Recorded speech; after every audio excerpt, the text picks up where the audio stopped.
وكل ضلالة في النار. أعوذ بالله من الشيطان الرجيم. بسم الله الرحمن الرحيم. ومن يشاقق الرسول من بعد ما تبين له الهدى ويتبع غير سبيل المؤمنين نوله ما تولى ونصله جهنم وساءت مصیرا.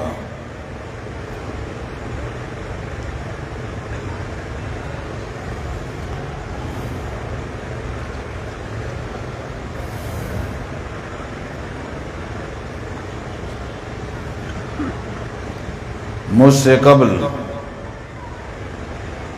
آپ حجیت حدیث اور رد بدعت کے عنوان پر نہایت علمی گفتگو سن رہے تھے.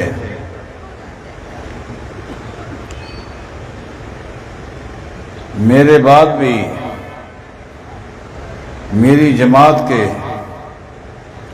جید علماء کرام سے آپ نے منہجی فکری بیانات سننے ہیں.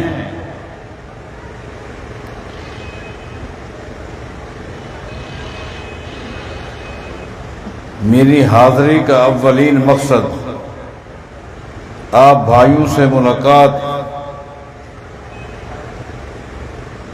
آپ بھائیوں سے دعائیں لینا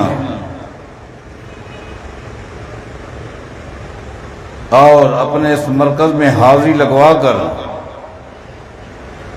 اپنی شمولیت کو ظاہر کرنا، اہل علم علماء کرام سے سن کر اپنے علم میں اضافہ کرنا، یہ میرے مقاصد تھے. ضمناً میرا اعلان ہو گیا کہ جس پاکیزہ اور نفیس عنوان پر گفتگو ہو رہی ہے، اسی بات کو تھوڑا سا آگے چلا کر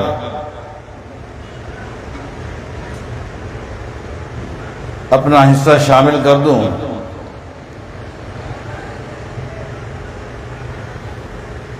میں آپ کو صحیح بخاری کے حوالے سے ایک مشہور حدیث سناتا ہوں، اور وہ حدیث اس قدر مشہور ہے،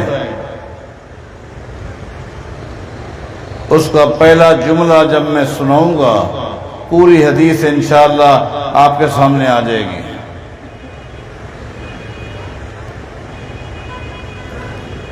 ایک دن رسول اکرم صلی اللہ علیہ وسلم نے 3 نوجوانوں کو اپنے پاس بلایا. یہ 3 نوجوان کون ہیں؟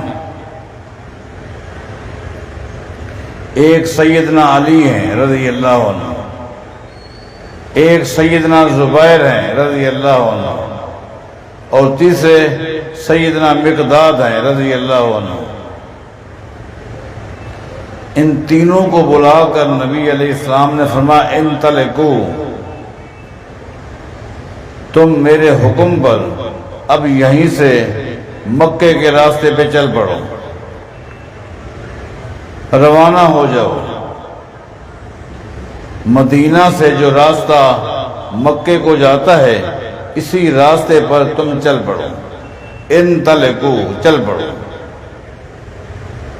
چلتے جاؤ. حتیٰ تاتو روضۃ خاخ، حتیٰ کہ ایک علاقہ آئے گا جس کا نام ہے روضہ خاخ. جب تم وہاں پہنچو گے فَإِنَّ بِهَا زَعِينًا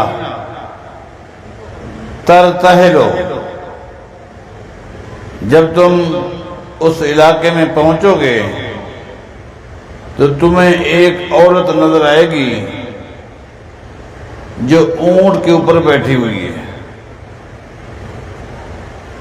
اونٹ کے ہودج میں بیٹھی ہوئی ہے. وَإِنَّمَا هَا کتاب، اس عورت کے پاس ایک خط ہے.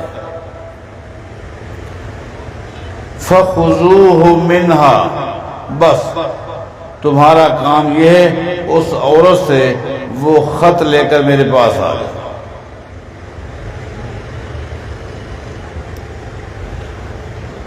نبی علیہ السلام کے حکم پر وہ تینوں چل پڑے،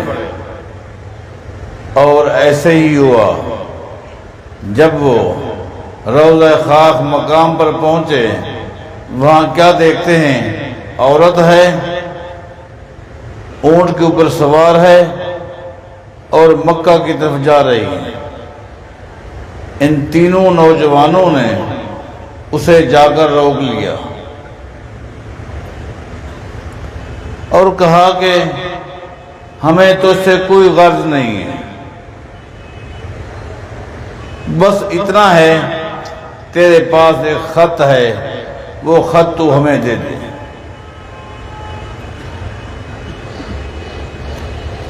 اس عورت نے کہا ما معیہ کتاب، میرے پاس کوئی خط نہیں،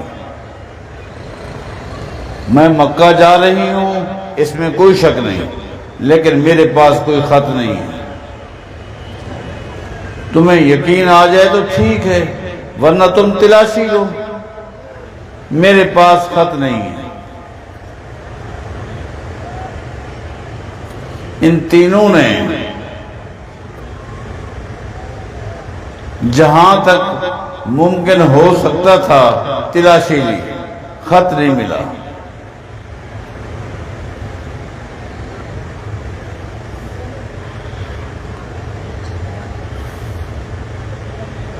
اگر ان تینوں کو، اب میری بات پر غور کرنا ہے، اگر ان تینوں کو کسی بادشاہ نے بھیجا ہوتا،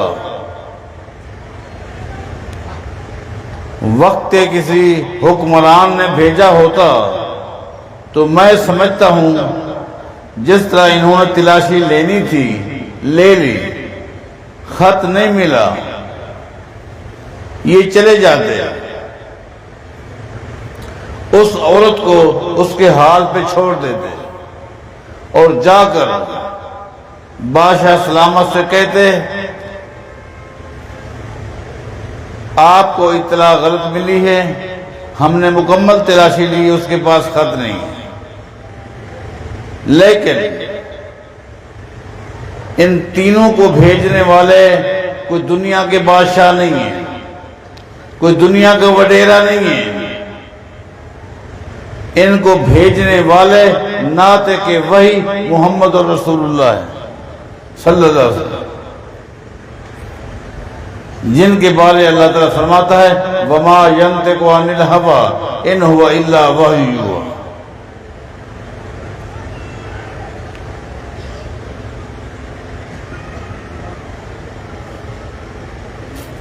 اگر یہ عورت کے کہنے پر یا ان کی تلاشی لینے پر، خط کے نہ ملنے پر، میں سمجھتا ہوں چلے جاتے اور جا کر کہہ دیتے خط نہیں ہے، رپورٹ صحیح نہیں تھی، ہم نے تلاشی لی، خط نہیں ملا،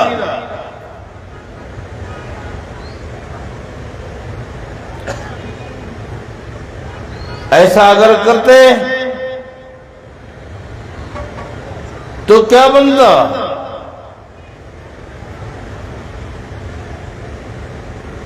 یہ بات بتاؤں گا،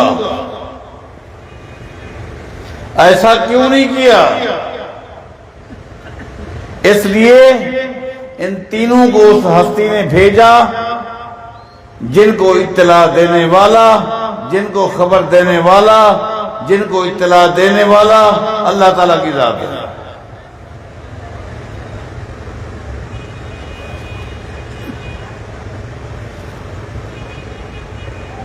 ان کے ایمان کا مسئلہ تھا۔ میں جس نقطے پر گفتگو کرنے لگا ہوں وہ ایمان بالحدیث ہے، ایمان بالحدیث۔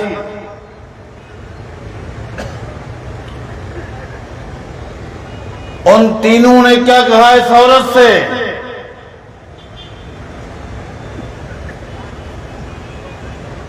ہماری تحقیق، ہماری تلاشی، تیرا بیان، اس کا خلاصہ یہی ہے کہ تیرے پاس خط نہیں ہے، لیکن ہمارا ایمان یہ ہے کہ تیرے پاس خط ہے۔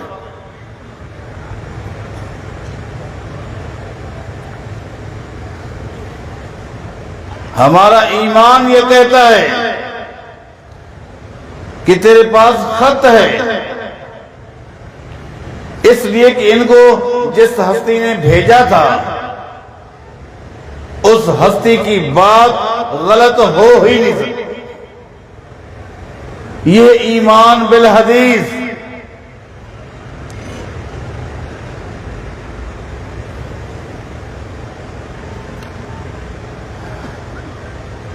دنیا کے ہر انسان کی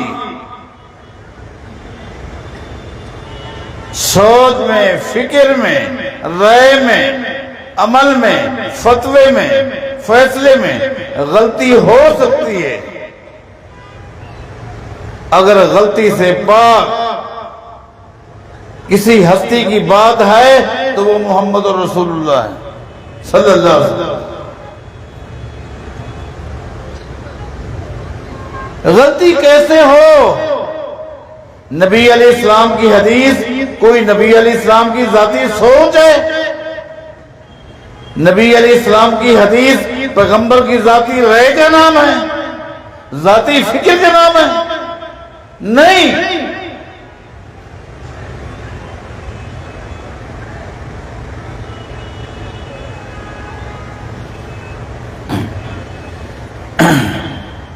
اللہ تعالیٰ نے کچھ احکام اپنی کتاب کے ذریعے نازل فرمائے اور کچھ دین اسلام کے احکام اللہ تعالیٰ نے اپنے پیغمبر کے دل میں القاء کیے،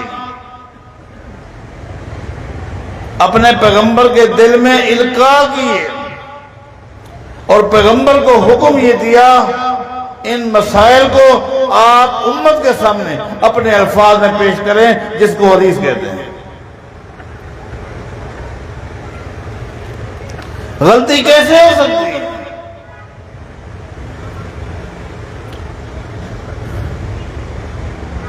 یہ تو اللہ کی وحی سے ہے۔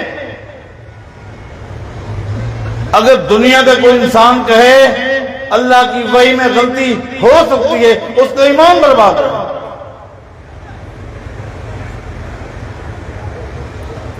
صحابی کے قول میں، فعل میں، تابعی کے قول میں، فعل میں، محدث کے قول یا فعل میں، کسی وقت امام کے فعل یا قول میں غلطی ممکن ہے، غلطی ہو سکتی ہے، چونکہ حدیث اللہ کی وحی سے ہے، اور اللہ کی وحی کے بارے اگر کوئی شخص یہ عقیدہ بناتا ہے اس میں بھی غلطی کے امکانات ہیں، اس کا ایمان برباد ہے۔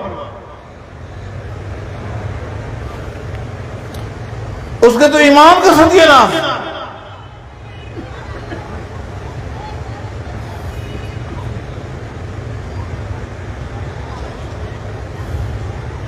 جب یہ بات طے شدہ ہے کہ حدیث اللہ تعالیٰ کی وحی سے، اور یہی عقیدہ امت کا ہونا چاہیے، آپ دیکھیں کہ نبی علیہ السلام کی وفات کے بعد سیدنا انس رضی اللہ تعالیٰ عنہ مدینے کو چھوڑ کر مستقل بنیادوں پر بصرہ چلے گئے تھے، اور وہاں بہت سارے بچے ان کے فوت ہو گئے۔ ان بچوں میں بیٹے بھی ہیں، بیٹیاں بھی ہیں، پوتے بھی ہیں، پوتیاں بھی ہیں، نواسے بھی ہیں، نواسیاں بھی ہیں، ایک بہت بڑی تعداد میں دنیا سے چلے گئے۔ سیدنا زید بن ارقم رضی اللہ تعالیٰ عنہ نے ان کو تعزیت کا ایک خط لکھا تھا، تعزیت کا ایک خط لکھا تھا۔ اس خط میں کیا لکھا؟ انی ابشرک ببشرى من اللہ عز و جل انی ابشرک ببشرا من اللہ عز و جل، اے انس میں تجھے خوشخبری سناتا ہوں، تمہارے خاندان کے لیے ایک خوشخبری ہے، ایک بشارت ہے، اور یہ خوشخبری، یہ بشارت کس کی طرف سے؟ اللہ تعالیٰ کی طرف سے۔ بشارت کس کی طرف سے ہے؟ من اللہ عز و جل، اللہ تعالیٰ کی طرف سے۔ اچھا، اللہ تعالیٰ کی طرف سے جو بشارت ہے وہ کیا ہے؟ کہتے ہیں فَإِنِّي سَمِعْتُ رسول اللہ صلی اللہ علیہ وسلم يقول اللہم اغفر للانصار ولابناء الانصار ولابناء ابناء الانصار۔ طویل حدیث، میں نے نبی علیہ السلام سے سنا تھا آپ انصار کے لیے بخشش کی دعا فرما رہے ہیں۔ یہ خوشخبری ہے، نبی علیہ السلام تمہارے لیے، تمہاری اولادوں کے لیے، انصار قبیلے کے بچوں کے لیے، ان کی بچیوں کے لیے، ان کی عورتوں کے لیے بخشش کی دعا فرما رہے تھے۔ یہ خوشخبری ہے کس کی طرف سے؟ اللہ تعالیٰ کی طرف سے۔ غور نہیں کیا آپ نے میں نے کیا کہا؟ نبی علیہ السلام کی دعا سنائی، انصاریوں کے لیے نبی علیہ السلام نے دعا کی ہے، یہ تمہارے لیے خوشخبری ہے، کس کی طرف سے؟ اللہ تعالیٰ کی طرف سے۔ سیدنا زید بن ارقم کیا بتانا چاہتے ہیں؟ بتانا یہ چاہتے ہیں کہ نبی علیہ السلام نے انصار کے لیے جو دعا کی ہے، یہ دعا بھی ان کی ذاتی رائے سے نہیں تھی بلکہ اللہ کی وحی سے تھی۔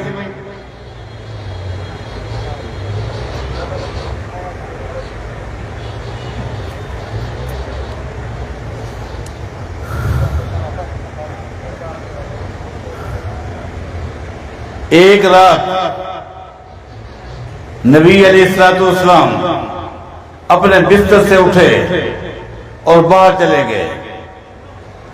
یہ گھر سید عائشہ کا ہے رضی اللہ عنہ۔ حدیث طویل ہے، اس کا مختصر حصہ یہ ہے، نبی علیہ السلام خاموشی کے ساتھ جب اٹھ کے چلے گئے تو سیدہ عائشہ کے دل میں خیال آیا یہ کیا ہو گیا؟ باری تو آج میری تھی، آج یہ حق تو میرا تھا، نبی علیہ السلام کو پوری رات میرے گھر میں رہنا چاہیے تھا، تو کیسا؟ کہیں ایسا تو نہیں ہو گیا کہ نبی علیہ السلام میری باری میں میری کسی سوگن کے ہاں تو نہیں جا رہے؟ نبی علیہ السلام کو میرے گھر میں رہنا تھا، کہیں مجھے چھوڑ کے میری کسی سوگن کے ہاں تو نہیں جا رہے؟ سید عائشہ بھی پیچھے چل پڑے۔ نبی علیہ السلام کو کوئی پتہ نہیں، نبی علیہ السلام سیدھے بقیع غرقد گئے، قبرستان، اہل قبور کے لیے دعا کرتے رہے۔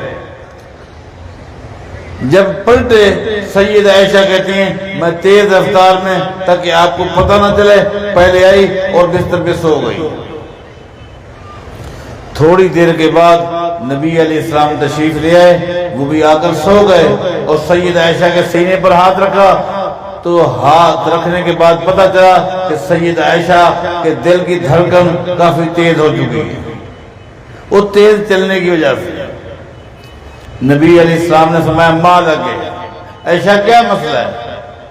تیرے دل کی دھڑکن تیز ہے، کیا مسئلہ ہے؟ خاموش۔ فرمایا بتا دو، اگر تو نہیں بتائے گی مجھے رب بتا دے گا۔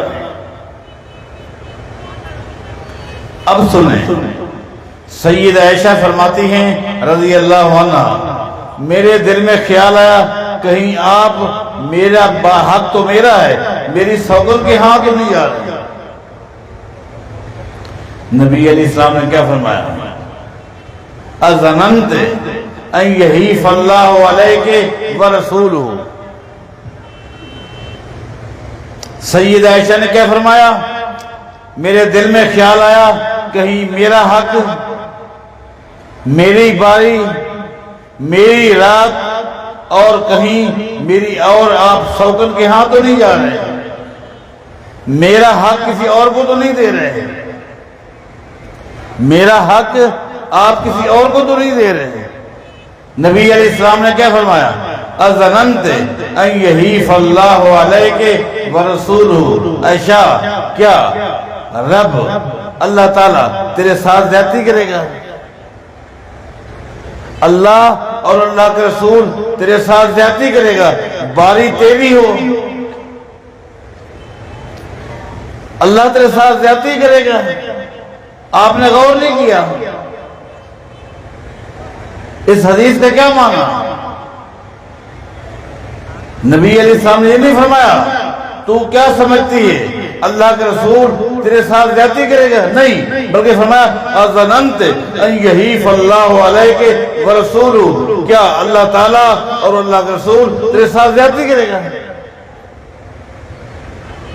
اس کا مطلب یہ ہے، اس کا مطلب بڑا واضح ہے، نبی علیہ السلام کا کوئی بھی کام آپ کی اپنی ذاتی مرضی سے نہیں تھا، حتیٰ کہ باریاں بھی پیغمبر کی مرضی سے نہیں تھی بلکہ اللہ کی وحی سے ہوتی تھی۔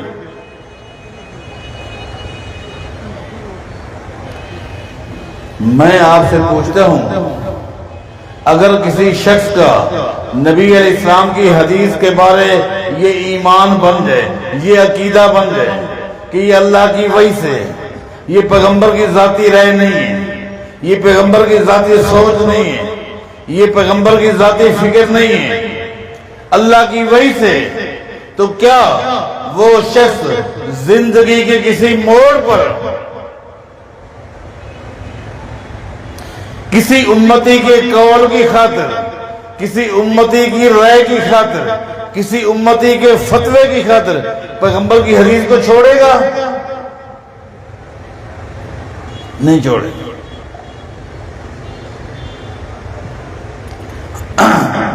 اس کے سامنے جب بھی کسی امتی کا قول آئے گا، کسی امتی کا فتویٰ آئے گا، امتی کا فیصلہ آئے گا، اور امتی کا وہ فتویٰ نبی علیہ السلام کی حدیث سے ٹکرائے گا تو وہ اس قول میں تعویل کر کے اس قول کو چھوڑ دے گا، تعویل کرے گا، تعویل حدیث میں نہیں کرے گا بلکہ قول میں تعویل کرے گا۔ کیا کہے گا کہ ہو سکتا ہے یہ حدیث اس امام صاحب کے پاس نہیں ہو، یا ہو سکتا ہے امام صاحب نے، فلاں محدث نے، فلاں فقیہ نے جو فتویٰ دیا، ہو سکتا ہے اس وقت اس کے ذہن میں اس حدیث کا استحضار نہ ہو، ورنہ حدیث کے ہوتے ہوئے وہ فتویٰ نہ دیتا۔ قول میں تعویل کر کے وہ قول کو چھوڑے گا، قول کی خاطر حدیث کو نہیں چھوڑے گا۔ لیکن اگر دنیا کا کوئی شخص کسی امتی کے قول کی خاطر حدیث کو تعویل کر کے چھوڑ دیتا ہے، آپ کیا سمجھتے ہیں اس کا حدیث کس پر ایمان ہے؟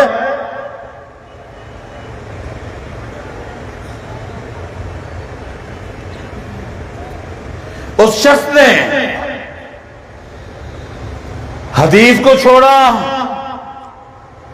جس میں خطا تو دور کی بات ہے، خطا کا احتمال بھی نہیں، اور اس حدیث کے مقابلے میں اس چیز کو لیا جس میں خطا کا احتمال ہے۔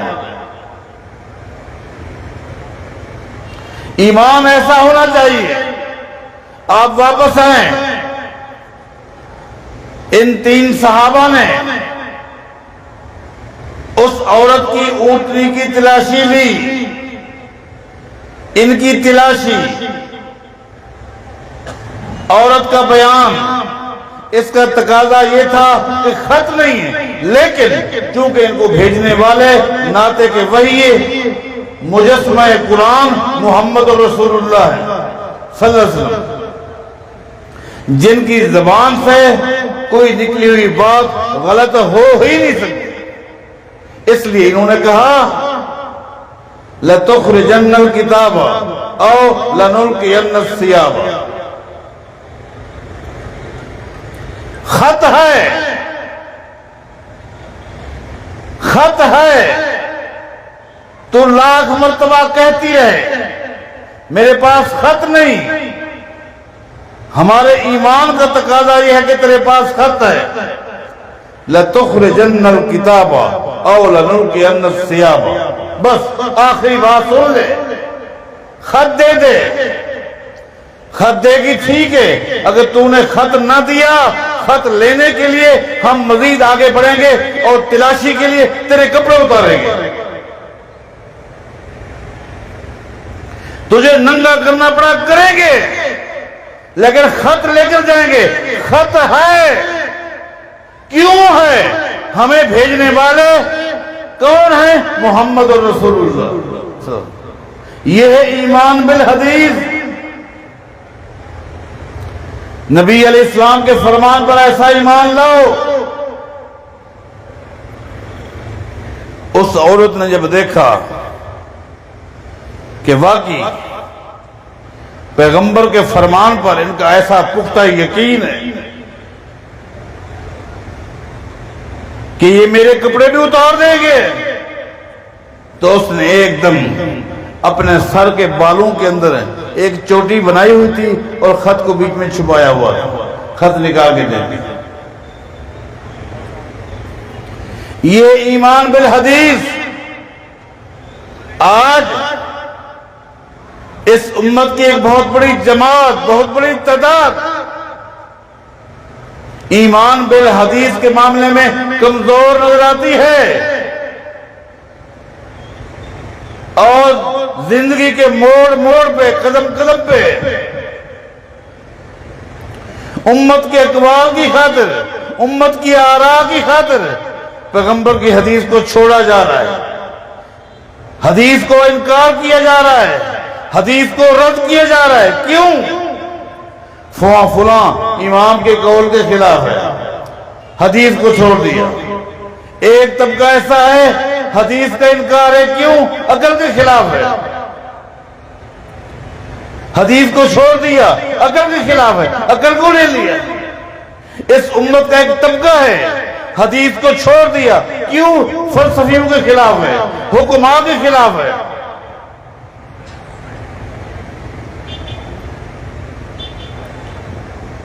یہ حدیث کے ساتھ زیادتی ہو رہی ہے۔ اور آخری جملہ جو امام شافعی کا امام بخاری نے نقل کیا ہے، امام شافعی فرماتے لوگوں آج میں تمہیں بتاتا ہوں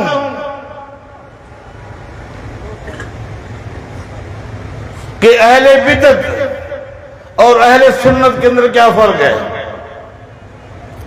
اہل سنت کس کو کہتے ہیں؟ اہل بدعت کس کو کہتے ہیں؟ فرماتے من طلب الحدیث، دنیا کا کوئی شخص، دنیا کی کوئی جماعت جس کو تم دیکھو کہ وہ حدیث کو سنتے ہیں، حدیث کو پڑھتے ہیں، حدیث کو یاد کرتے ہیں، کیوں؟ تاکہ اس کے مطابق اپنا عقیدہ بنائیں، اپنا عمل بنائیں۔ جہاں سے ان کو حدیث ملتی ہے حدیث کو لیتے ہیں، حدیث کو یاد کرتے ہیں، کیوں؟ مقصد کیا ہے؟ تاکہ اس حدیث پر عمل کیا جائے اور آگے تک پہنچایا جائے۔ جس شخص کا، جس جماعت کا، جس قوم کا یہ فکر ہو، یہ سوچ ہو، اس لیے وہ حدیث کو پڑھتے ہیں۔ فرمایا کہ یہ اہل سنت ہے۔ آگے فرمایا وَمَن طَلَبَ الْحَدِيثَ لِيُقَوِّيَ هَوَاهُ، اگر دنیا کے کسی شخص کو تم دیکھو، دنیا کی کسی جماعت کو دیکھو، کسی گروہ کو دیکھو کہ وہ بھی حدیث کو پڑھتے ہیں، حدیث کو سمجھتے ہیں، حدیث کے اوپر وقت لگاتے ہیں، لیکن مقصد کیا ہوتا ہے؟ اپنی خواہشات کی بات وہاں سے نکالے۔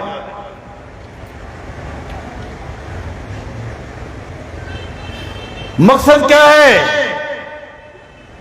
تاکہ ان کا جو خود ساختہ عقیدہ ہے، خود ساختہ عمل ہے، اس کی تائید ان کو مل جائے۔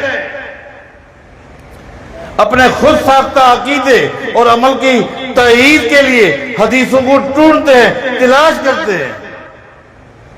حدیث پر عمل نہیں کرنا، اپنے مخصوص عقیدے کی موافقت کو تلاش کرتے حدیث کے ذریعے، فرمایا یہ لوگ اہل بدعت ہیں۔ اس لحاظ سے میں یہ کہنے میں حق بجانب ہوں، زمین کی پشت پر آج سب سے زیادہ حدیث کو پڑھا جا رہا ہے، حدیث کو حاصل کیا جا رہا ہے، حدیث پر غور کیا جا رہا ہے، حدیث کی تحقیق ہو رہی ہے، حدیث کو لکھا جا رہا ہے، لیکن مقاصد مختلف ہے، مقاصد مختلف ہے۔ حدیث کو پڑھنے کا، سیکھنے کا جو اصل مقصد ہے، اس مقصد کے لیے زمین کی پشت پر اگر آج کوئی لوگ حدیث پڑھ رہے ہیں تو صرف اہل حدیث ہیں، باقی جو بھی ہیں اپنے مخصوص عقائد کی موافقت کے لیے حدیث کی عبارتوں میں سے کچھ نہ کچھ تلاش کرنے کی کوشش کرتے ہیں۔ اہل حدیث ہو، تم مبارکباد کے مستحق ہو کہ تم حدیث کو پڑھتے ہو، حدیث کو سنتے ہو، حدیث کو سیکھتے ہو، کیوں؟ تاکہ اس پر عمل کرو، اور یہی مقصد ہے، اسی مقصد کے مطابق ہمیں زندگی گزارنے کی اللہ توفیق عطا فرمائے۔ اقول قولی ھذا وآخر دعوانا الحمدللہ رب العالمین۔